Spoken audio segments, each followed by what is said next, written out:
Fayyimaatii egaa har'aa akkuma tanaan dura waadaa walii galle kitaaba gaarii tokko nan isinitti deebi'ee kitaabni kunis jijjiiramaa namoonni hedduun akka waan baay'een jijjiiramuu danda'an amala jijjiiramaa fidatuu akka danda'an kitaaba gahee guddaa taphataa ture.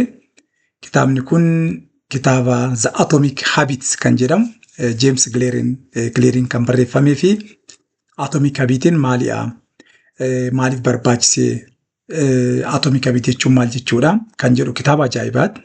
Tan isin review godha. Egaa turtii gaarii akka waliin qabaannuun amanaa hamma dhumaatti immoo wajjin turtanii kitaaba kanarraa waan guutuu beekumsa guutuu fi akkasumas immoo waliigalatti qabiyyee guutuu argachuudhaan akka jireenya keenya guyyaa guyyaatiin exercise ittiin goonu keessattuu amala jijjiirrachuu amala hin barbaanne ofirraa hambisuu fi amala barbaannu gonfachuu irratti kitaaba baay'ee gahee guddaa taphatee fi namoota baay'ee jijjiire fi isinis ittiin jijjiiramuu dandeessan anas immoo akkan waan baay'ee ittiin jijjiiruu danda'u kana dandeessise waan ta'eef kitaaba kanarraa waan guutuu argattu. Kanaafuu guutummaa isaa dhaggeeffachuuf akka yookaan guutummaa isaa na wajjin turtanii barachuuf yookaan immoo beekuuf akka nuufin abdii guddaan qaba.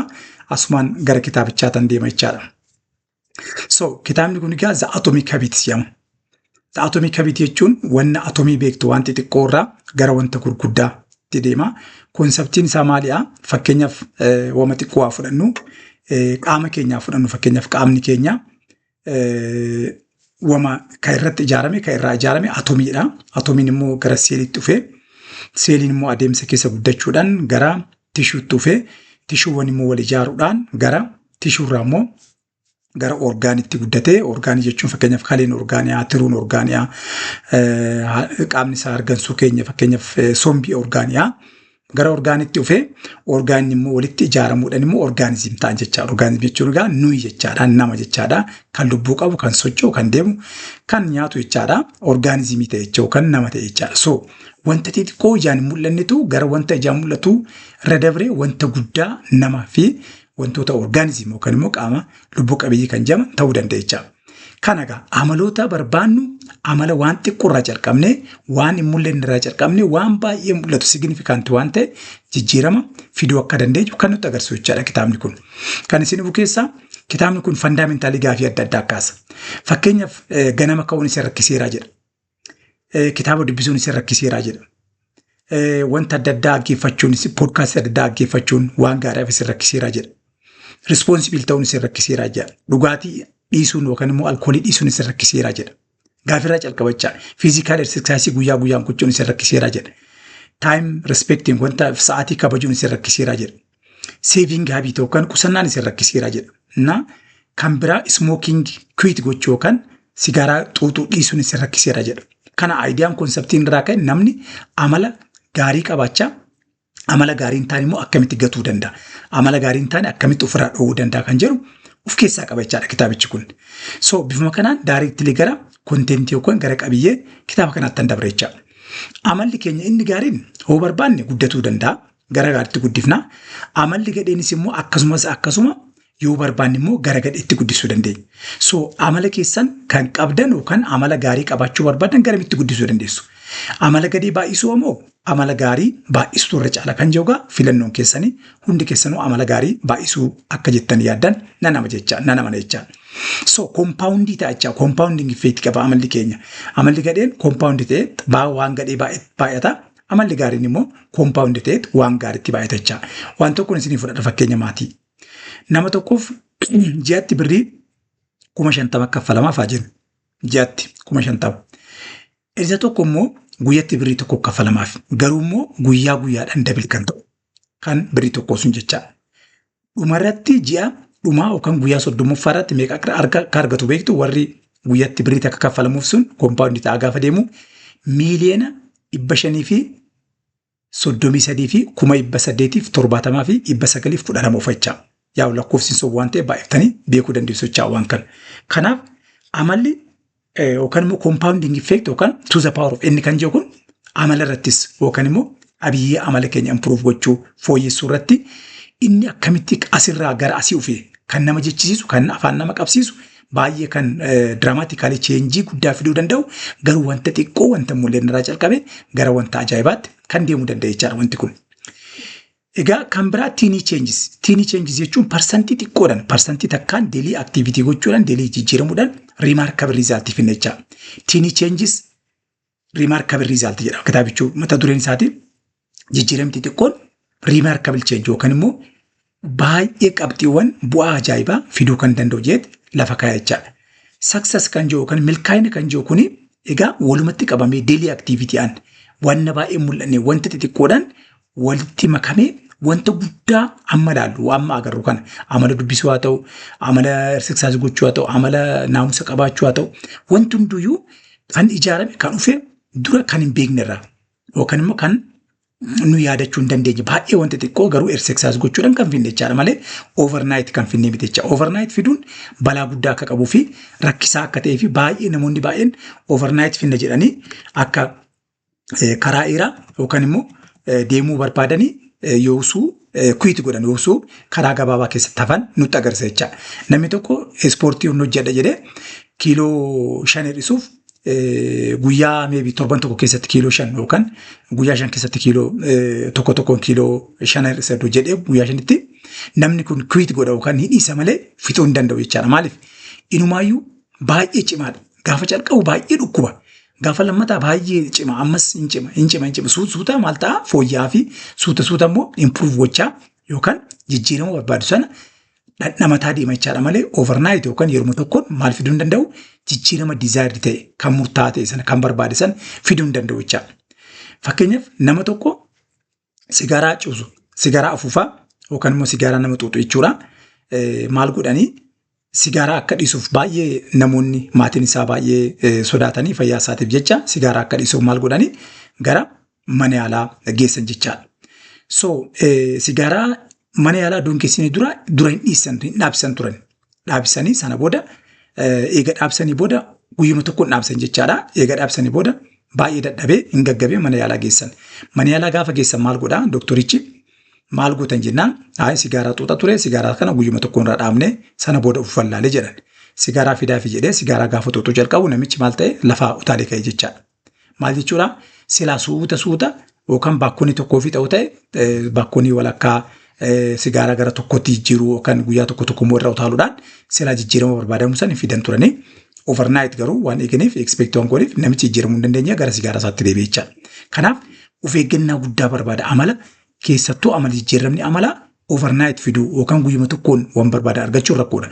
Jireenyis akkasuma kara jireenyatti soo fudhannu overnight duroomuu overnight badhaadhuu barbaadu overnight wanna barbaada argachuu jechuun baay'ee cimaadha jechaadha. Kanaaf maal gochuu qabna suuta kontribiit gochaa giraajuwaalii guddachaa giraajuwaalii wanta lafa qabate wanta baay'ee mana ashooratti ijaaramee fi mana dhagaratti ijaarame kan jiru gaddummaa beektu waan ta'eef akkasitti wanni guddataa ufaa jechaadha.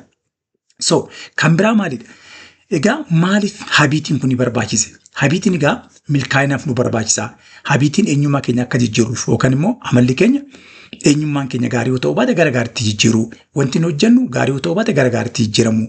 Aktiviitiin keenya gaarii yoo ta'u baate gara gaariitti jijjiiramu. Laayif istaayiliin keenya fakkeenyaaf nyaata guyyaatti si'a 3 si'a 4 nyaanna yoo ta'e nyaata kana guyyaatti akkamitti si'a 1 si'a 2 nyaanna yookaan immoo akkamitti si'a 1 waan barbaanne nyaanna.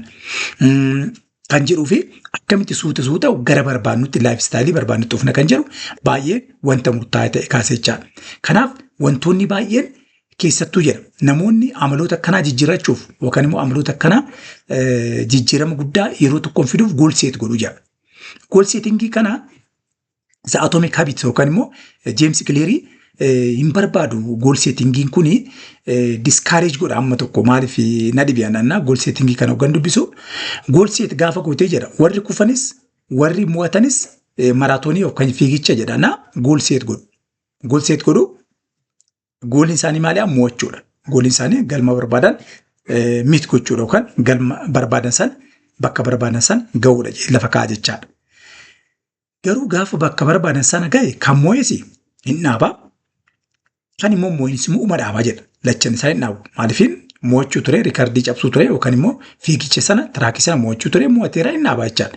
So umarratti disappointimentii itti fidaa jedha. Umarratti giraajuwaalii maal godhaa eega mootiin booda hamma mootutti baay'ee mootiveet ta'a inkaarejii qabaa guyyaa mootii sana egzaayitir ta'a baay'ee ol ka'a baay'ee hamileen isaa ol ka'a baay'ee miirmocha isaa baay'ee ol ka'a fi baay'ee wannoota aktiif ta'a yookaan immoo baay'ee gammada jecha. Garuu eegamootiin booda hamilee isaa gadi bu'aa, hamilee isaa gad deebi'aa jedha. So lachan isaaniitu hin deebi'u. Kanaaf gool seetingii osoo hin taane piroosesiidha kan barbaadu jedha. Piroosesii adeemsa sana kan gammachuu kennuuf jedhana. Fakkeenyaaf ispoortii hojjetu osoo hin taane ispoortisaa ta'u yookaan immoo ispoortisaa ta'u qaama bareedaa qabaachuuf osoo hin taane qaama bareedaa argachuu, qaama bareedaa qabaachuu. Kiiloo hammanaa ta'e isaa osoo hin taane kiiloo hammanaa qabaachuu. Maalidhaa piroosesii yookaan immoo adeemsisuun eenyummaa keessana yookaan immoo adeemtitii keessana kan ijaaruu dandeessu already waan sana daayireektilii ta'uudhaan malee gool seet gootee deemuudhaan goolii sana seet gootee hojjettu goolii sun dhaabbatu duubatti deebitachaa. Namoonni tokko laaluu dandeenya. Fakkeenyaaf namoonni baay'ee furdatanii ispoortii hojjedhuuti hir'isi gaafa jedhan ispoortii hojjedhee gaafa dhaabee baay'ee dabiliin ta'a baay'een furdadhaa jedhu. Kan isin bukeessaa namoonni kun already odoo ispoortii hojjetuun calqaban dhiisanii jechaadha. Kuyiiti godhanii jechaadha. Ispoortii hojjechuun isaan hin barbaachisu. Maaliif akka dhiisan calqabuma odoo hojjetin ofitti himanii jechaa jiroonni kun. So ispoortii hojjedhee qaamni koo furdataa qaamni koo baay'ee dabalaga jechuun isaanii hoonni isin dabalachuun isaanii ispoortii hojjedhee dhiisuun koo nafuu jechuu isaanii jechaadha. Kanaaf gool seetingiin kun kan feel godhuuf kan dadhabuuf tokko kanaaf jedhamee kan lafa kaa'ameef kanaaf jechaadha. Focus on what you become. Na wanta ta'uu barbaadutti focus godhi malee gool seetingii irratti yookaan achievement irratti focus hin godhin. Galma irratti focus hin godhin jedha. Fakkeenyaaf identity jijjiiramaa keessatti namoonni outcome based ta'u yeroo baay'ee outcome ilaalu. Outcome jechuun fakkeenyaaf ani akkasii qabdi kanaan fidaa, ani akkasan ta'a, ani bakka kan ofiin jedhu namoonni baay'een. Outcome based miti jijjiiramni kan ta'uu qabu identity based ta'uu qaba jedha. Identity why? Identity based jechuun ispoortisaa ta'uu fi ispoortii hojjechuun adda addaa jedha. Qaama gaarii qabaachuu fi qaama gaarii qabaachuuf hojjechuun adda addaa jedha. James Clear jechaadha. So directly waan sana ta'uu fi waan sana ta'uuf deemuun adda addaa jedhee lafa kaa'e jechaadha. Kanaaf directly identity change jechuun keessaa calqabuu qaba. Eenyummaa keetirraa calqabuu qaba. Maal ta'uu akka barbaadu ta'uu qaba malee gool seet gootee yookaan immoo goolii seet goote sanarraa kaatee wanta gurguddaa jijjiirama gurguddaa fiduudhaaf ta'uu hin qabu jedhee lafa kaa'e jechaadha. Kanaaf egaa wantoonni baay'een guyyaa guyyaan habitiin hunduucha every habit follows 4 steps jedha jechaadha. Steppiiwwan 4 yookaan luuppiiwwan 4 qabu. Habitiiwwan tokko guddachuuf yookaan immoo guddachuu dhabuuf wannoo 4 qabu jechaadha. Luuppii 4 qabu jechaadha. Luuppiin tokko kuu jedhama. Kuu jechuun triggering for the habit jedhama. Habitii sana akka qabaattuuf yookaan immoo fakkeenyaaf buna dhuguu jennu fakkeenyaaf yeroo hundaa sa'a booda namni tokko buna dhugaa bunni suusiin itti jedhe sana booda yeroo hundaa buna dhugaa jechaadha. Sa'aatii booda hojiin booda.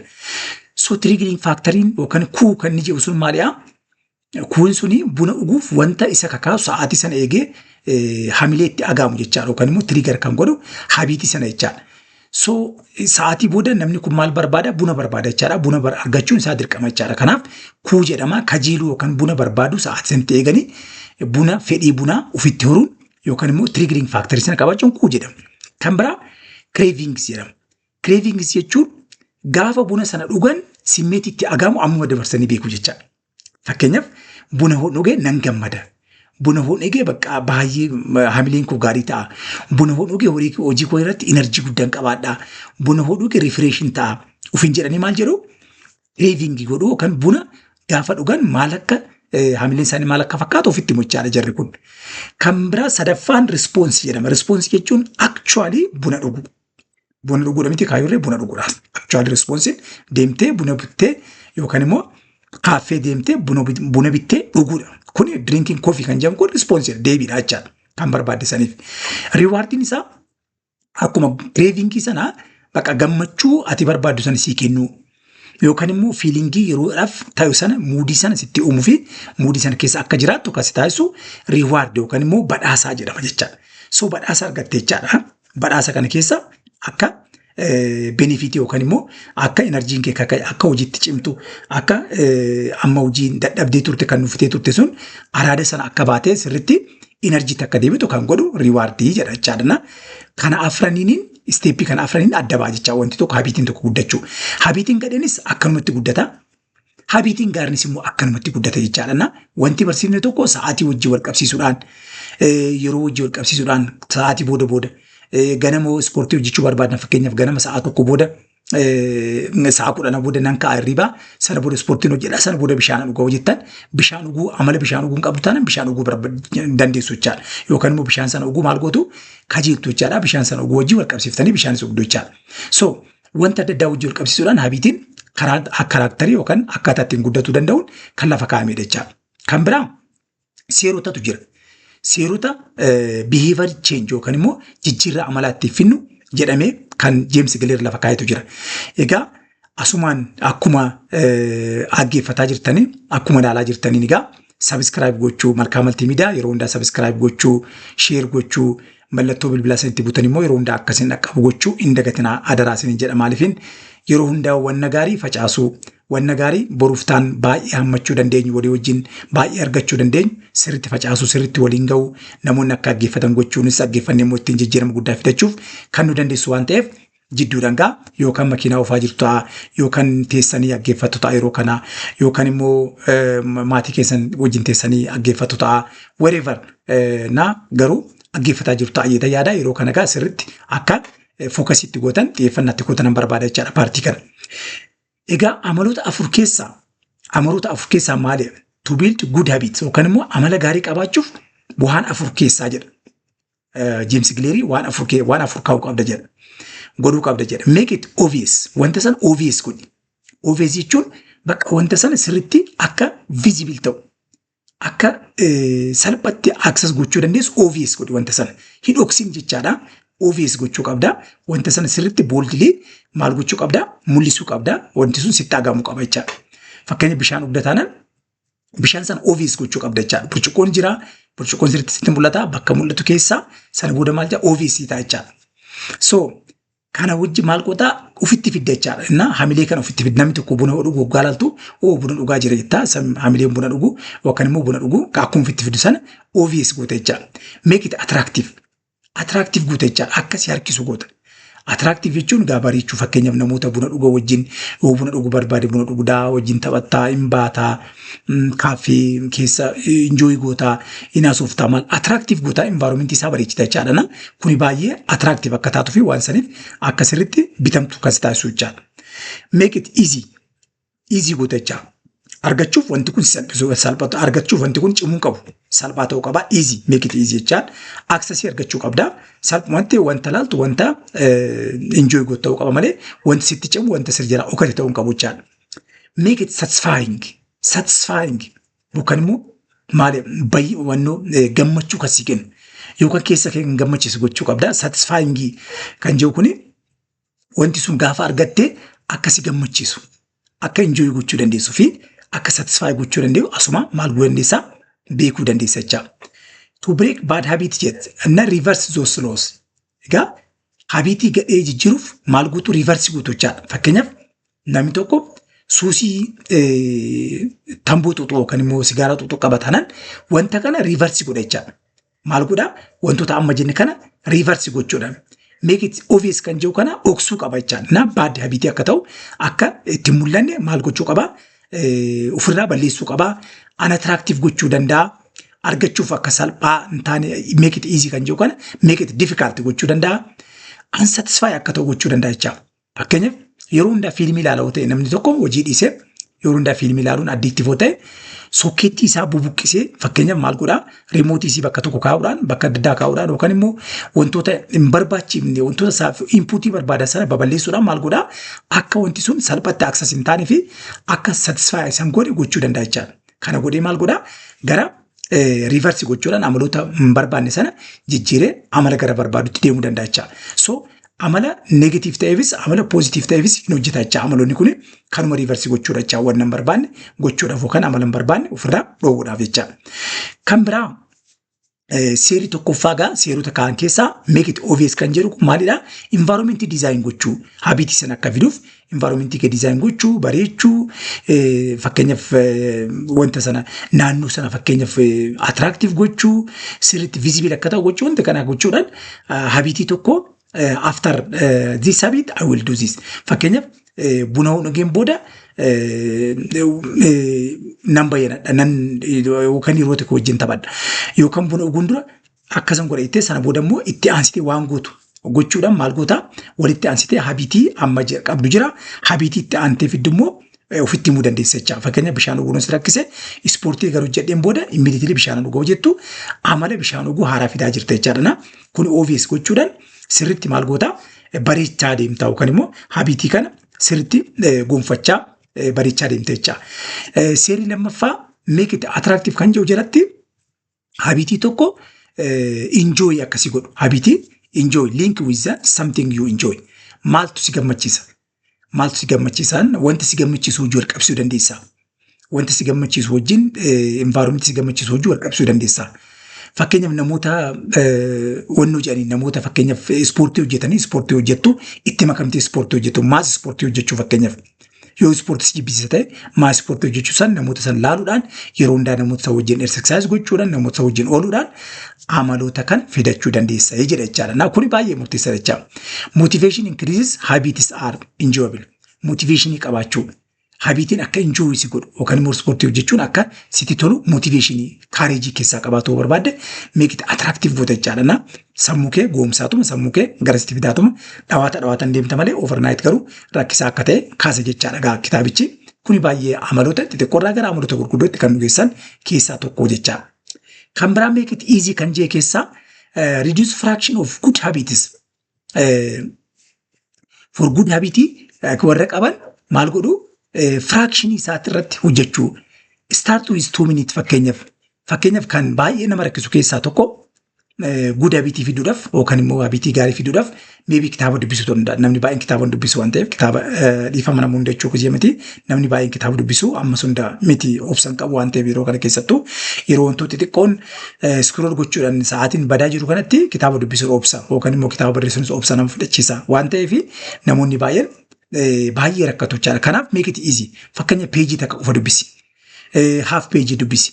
Bakka barbaadu duraa dubbisinnaa kitaaba fuula xiqqaa qabu duraa dubbisi. Fakkeenya fuula giddaa yookaan immoo kitaaba peejii 200 qabu hamma gad dubbistu kitaaba peejii maybe akka gaazexaawwii ta'uu dandeessi waan xiqqoo wayii dubbisuudhaan maal goota gara habiitii barbaaddu yookaan immoo gara wantoo barbaaddu kanatti gara dubbisuu aadaa dubbisuu aadeffachuutti deemuu dandeessa waan ta'eef kana gochuu qabda jedhamee lafa kaa konsistantii goota garuu addaan uzuun kutiin overtime gara kitaaba baay'ee dubbisuu yookaan gara kitaaba baay'ee fixuutti deemuu haalsi dandeessu jira jechaadha. Kan biraa loon biraa make it satisfying jedhee kan kaa'e satisfy akkasii godhu akka gammaddu celebrity akka qabaattu na akka riwaardii qabaattu sammuu kee amansiisaa deemtu maal ta'a satisfy gootaa yookaan immoo hin gammaddaa jechaadha. Kan biraa identify based habits.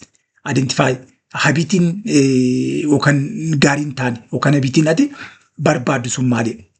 True behavior changes in identity change jedha. Identity gaa duratti tuqee jira. Identity jechuun keessaa jijjiiramuu maal akka taanu. Fakkeenyaaf ispoortii hojjechuun ispoorteessaa ta'uu.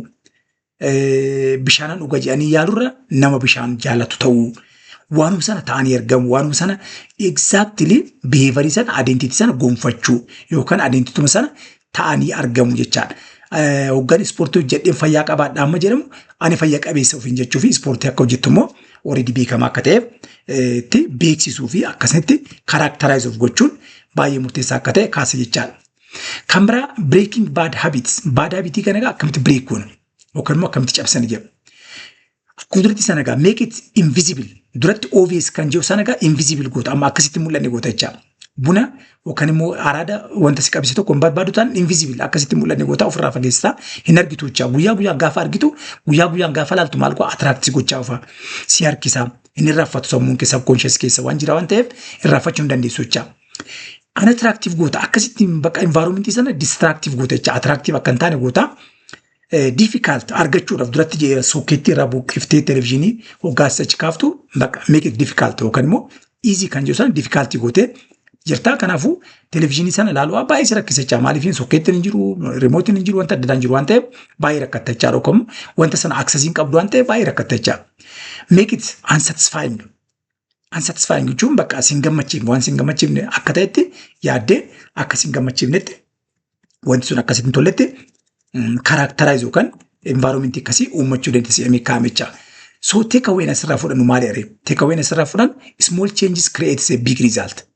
Focus on system not goal jedhama. Egaa jedheera Siistemiidha malee fookasiin godhina goolitti. Goolii yoo gootan yeroo tokko ni jettu jedha. Poroosesii akka isin gammachiisuu qabu jedha. Malee taargeetii miti jecha. Taargeetiitti gammadu taanaan taargeetii sana achiif gootu sana booda gammachuun keessan dhumaa. Anaappii taatu hin gadditu. Kanaaf poroosesii injooyi godhaa. Waan sana ta'a. Yeroo hundaa gaafa taatan, yeroo hundaa gaafa wanta sana environment sana keessa taatan goal setting gochuun isin barbaachisuudha.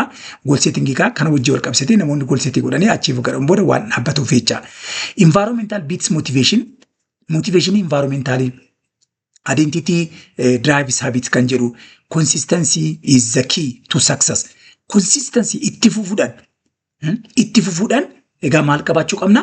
Yeroo hundaa itti fufuu, yeroo hundaa sirriitti itti deemuudhaan wanna kana maal gochuu qabna? Sirriitti amaloota barbaanne sana gonfachuu. Waan taanu sana directly taanii argamu. Wanta nu barbaachisu sana directly oon gochuu hanga dandeenyutti fi hanga wanta sana directly ta'uu dandeenyutti maal gochuu qabna? Consistency matters. Namoonni baay'een consistency miti maaliif? Kan calqaban waan guddarraa. Kan calqaban waan baay'ee difficult ta'erraa. Kan calqaban wanta calqabu hin qabnerraa. Kan isaan calqaban wanta baay'ee taaf ta'erraa calqabuchaa. Kanaaf yeroo baay'ee wanta sana argachuuf gammadaa ta'uuf jedha. Directly wantuma sana ta'u.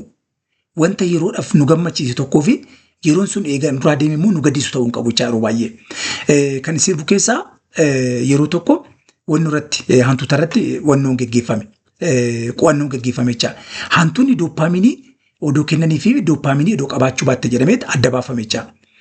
Sana booda hantuuta dooppaaminii induus godhanii fi dooppaaminii qabaattee fi hantuuta dooppaaminii keessaa fixanii yookaan keessaa baasanii gammachuu qabaachuus cheek godhan jechaadha. Innaa hantuunni dooppaaminii adeemsa keessaa baasanii yookaan horii dooppaaminii keessaa akka baatu godhan suni baay'ee gaddite jechaadha.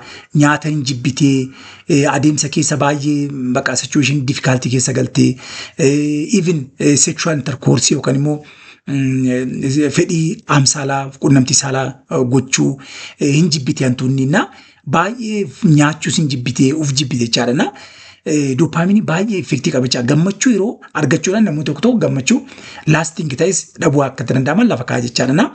Hoggaa deebi'anii immoo dooppaaminii sana kennanii fi gammachuu itti ufee sexual intercourse baay'ee fedhii qabaattee nyaachuu irratti immoo nyaata irratti baay'ee fedhii guddaa qabaattee for the time being maal godhu wanta akkasiitti gochuudhaan amaloota immediately fiduun haalatti danda'amu jira garuu amalli sun lasting akka ta'u amalli sun yeroof akka jiraatu garuu yeroo hundaa maal gochuu qabu consistently wanta sana gochuudhaan amaloota hin barbaannerraa amaloota barbaannutti guddachuu dandeenya jechaadha. Kanaaf egaa namoonni yeroo baay'ee amaloota barbaadan amaloota gonfachuu barbaadan yookaan amaloota argachuu barbaadan gonfachuudhaan amaloota hin barbaanne amaloota immoo isaan rakkisan maal gochuu qabu ofirraa dhoowwuu qabu jechaadha.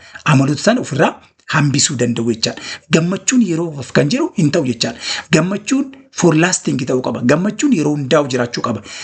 Nan beekaa mileen keenya yeroo tokko ol ka'aa yeroo tokko gadi bu'aa yeroo tokko baay'ee excited taana akkuma duratti dooppaaminii jeessa yeroo tokko baay'ee gadi buuna. Na kana akka hin taane wanta barbaannu wanta hojjechuu qabnu sana immediately taanii hojjechuudhaan waan sana ta'uu waan sana actualize gochuudha malee targeetii beezii goone yookaan immoo galma beezii goone hojjenna taanaan galma sana gaafa geenye addaan dhaabna jecha akkuma namoonni yeroo ispoortii odoon calqabaniin dura ispoortiin hojjedhe nan furdadha gaafa dhiise jedhanii odoo ispoortiin hojjetin dhiisan sana akka hin taane of eeggannaa gochuu qabna jechaadha. Egaa Malkaa Maltiimiidiyaan wanta akkanaa bareedaa wanta gaarii akkanaa isin dhiyeessaa isin wajjin turaa isin wajjin yeroo hundaa episoodii adda addaatiin dhiyeessaa kitaabota adda addaa riivuu godhaa beektota adda addaa dubbisaa. Baay'ee beekumsa kanan jenne mana teessanii earfooniidhaan fi akkasumas laaluudhaan harka silkii harka keessaniitiin waan baay'ee waan ajaa'ibaa argattu namoota kitaaba dubbisuuf isin rakkisuuf kan dhaggeeffachuudhaan akka kitaaba dubbistanitti apply gootanii ittiin jiraachuu ittiin laayifii keessan aktivitii keessan ittiin perform gochuu dandeessu. Egaa nu biraan hafinaa isiniin jenna yeroo hundaa share godhaa like godhaa akkuma jedhee mallattoo bilbilaa tuquudhaan maatii ta'aatii akkasumas namoota kaan maatii akka taanu godhaan jedha. Egaa Jangoon jedhama yeroo gaarii jedheera. Thank you so much. Bye bye.